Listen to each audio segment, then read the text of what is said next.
Se abre la presente audiencia de vista pública en el expediente número 2888 del año en curso, formado por amparo en única instancia en la acción constitucional promovida por Julio Moisés García Co. contra la Corte Suprema de Justicia, Cámara Penal. El secretario general hará relación del acto reclamado y de las peticiones de fondo formuladas por el postulante y efectuará las advertencias reglamentarias respectivas de la presente audiencia. Tiene la palabra, señor secretario.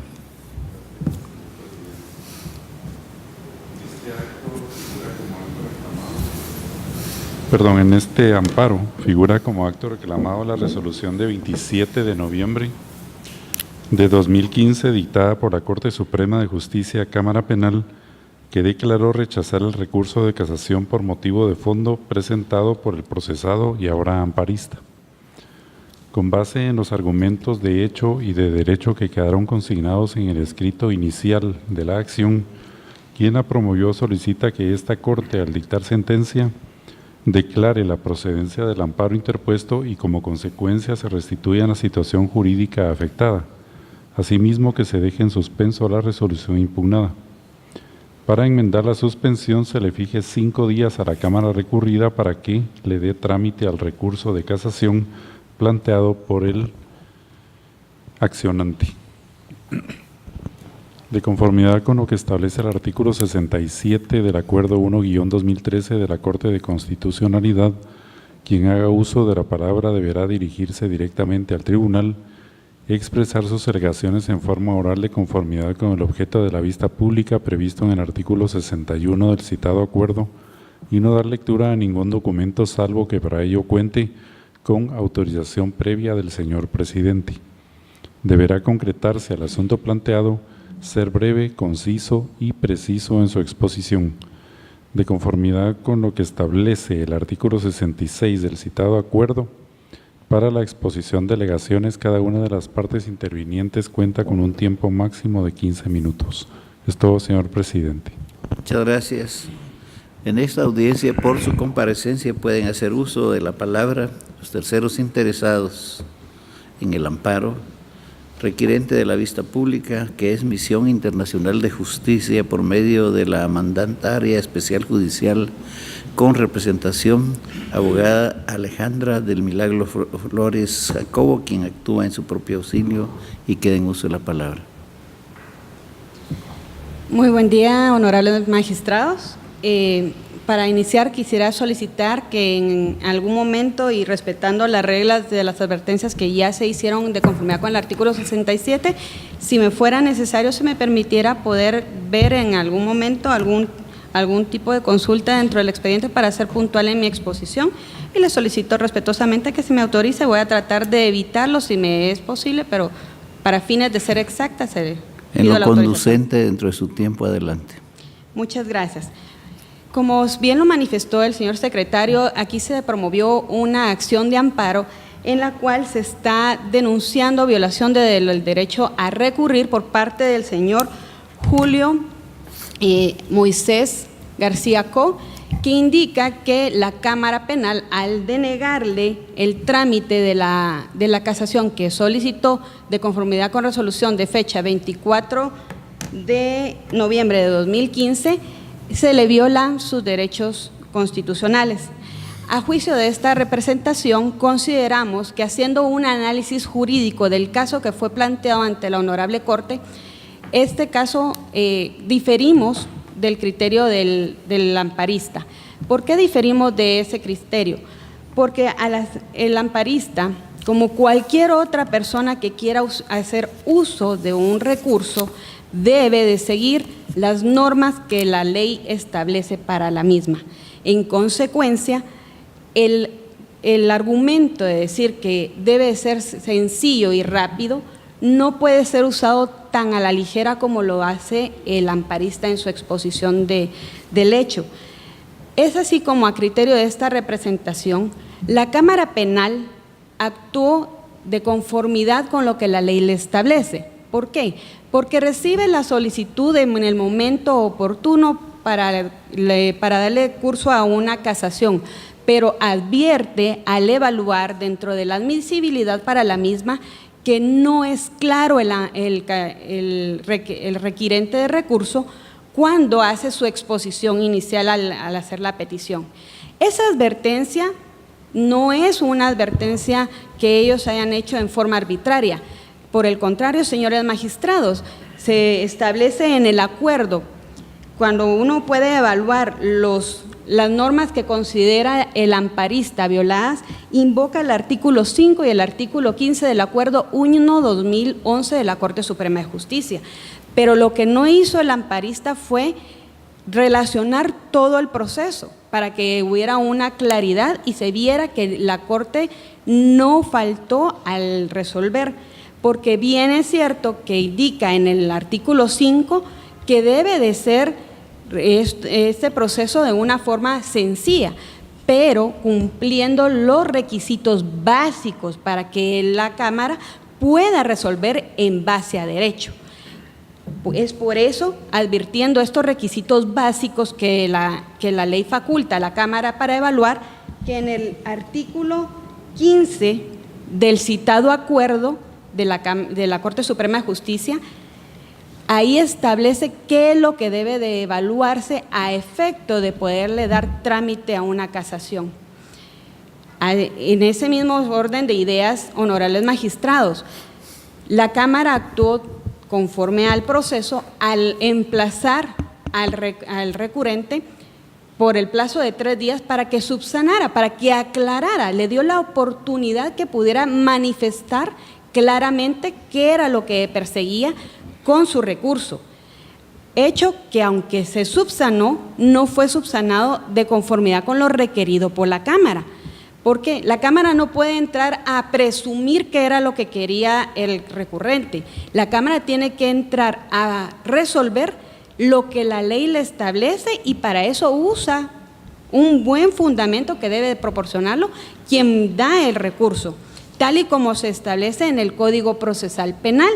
La limitación que la Cámara tiene a efecto de conocer específicamente puntos que debe de citarle el que hace uso de recurso. Por consiguiente, no es violatorio el hecho que la Cámara le haya dado a ellos un plazo y que ellos no hayan cumplido con la respuesta que la Cámara le requería. Es así como en el artículo 17 del citado acuerdo de la Corte Suprema de Justicia se establece que debe de concederse este periodo de tiempo, pero que si la persona no cumple con evacuar este plazo o bien evacuando este plazo no corrige las faltas que se le están haciendo ver, pues debe de declararse la inadmisibilidad de recurso.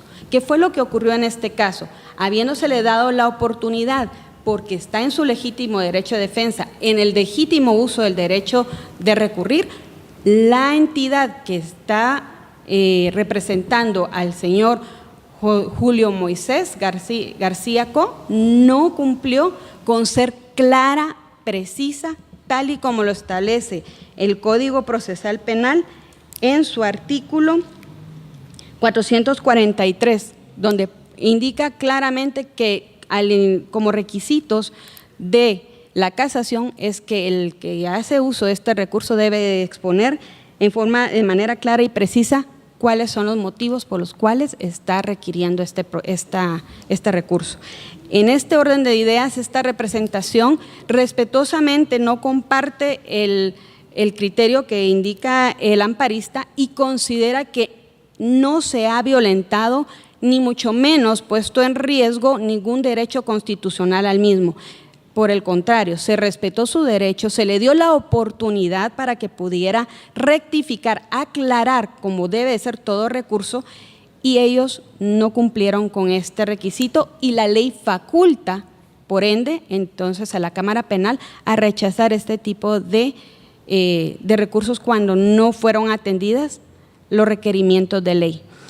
No se está violentando con esta decisión el artículo 25 de la Convención de Derechos Humanos, porque el hecho de que se esté hablando de una sencillez no quiere decir que vaya en detrimento de los requisitos mínimos que todos presentamos recursos de cumplir. En este orden de ideas, señores magistrados, respetuosamente, Misión Internacional de Justicia como entidad de derechos humanos les solicita que se declare, se niegue el amparo que fue solicitado por el amparista Julio Moisés Girón Co. Y de conformidad con esto, se confirme la resolución de fecha 27 de noviembre de 2015 dictada por la Cámara Penal de la Corte Suprema de Justicia en virtud de que llena los requisitos de ley y en ningún momento se ha violentado ningún derecho del solicitante. Fundamento mi solicitud en el artículo 28, 203, 211 de la Constitución Política de la República de Guatemala, 839 de la Ley de Amparo, Exhibición Personal y Constitucionalidad, y los artículos 398, 399, 422 y 425 del Código Procesal Penal. Únicamente, gracias. Para continuar, corresponde el turno al Ministerio Público por medio del señor agente fiscal de la Unidad de Impugnaciones, abogado José María Galindo Rosell, quien actúa en su propio auxilio y le dejamos en el uso de la palabra. Gracias, buenos días. Buenos días, honorables magistrados. El Ministerio Público, en el mismo sentido, disiente de los argumentos expresados por el señor Julio Moisés García Co., en el sentido de que el acto reclamado que rechaza el recurso de casación por el interpuesto le limita o le impide su derecho a impugnar. Esto en virtud de que ante las deficiencias del recurso de casación que él en su oportunidad interpuso, la Cámara Penal de la Corte Suprema de Justicia le dio la oportunidad de corregir los errores en que había incurrido, que esencialmente consisten en que estaba invocando como un motivo de fondo argumentos que relacionan lo que en realidad correspondería a un motivo de forma. Al intentar subsanar esas deficiencias, no logró hacerlo en forma efectiva, no propuso una tesis coherente con esas razones, por lo que en el ejercicio de sus funciones y ante la inobservancia de lo que para el efecto establecen los artículos 439, 440 y 441 del Código Procesal Penal, la Corte Suprema de Justicia, a través de la Cámara Penal y su Cámara Penal, en cumplimiento de las facultades que le otorga el artículo 445 del Código Procesal Penal, pues rechazó el recurso interpuesto. Es decir, no se han visto afectados sus derechos a impugnar, su derecho a impugnar no se le limitó en el mismo, se le dio la oportunidad de subsanar y no lo hizo. En tal sentido, el Ministerio Público estima entonces que deviene procedente no otorgarle el amparo solicitado, lo que solicitó con fundamento en el artículo 28 de la Constitución Política de la República de Guatemala y 251 de la misma Constitución. Gracias. Se concluye la presente audiencia.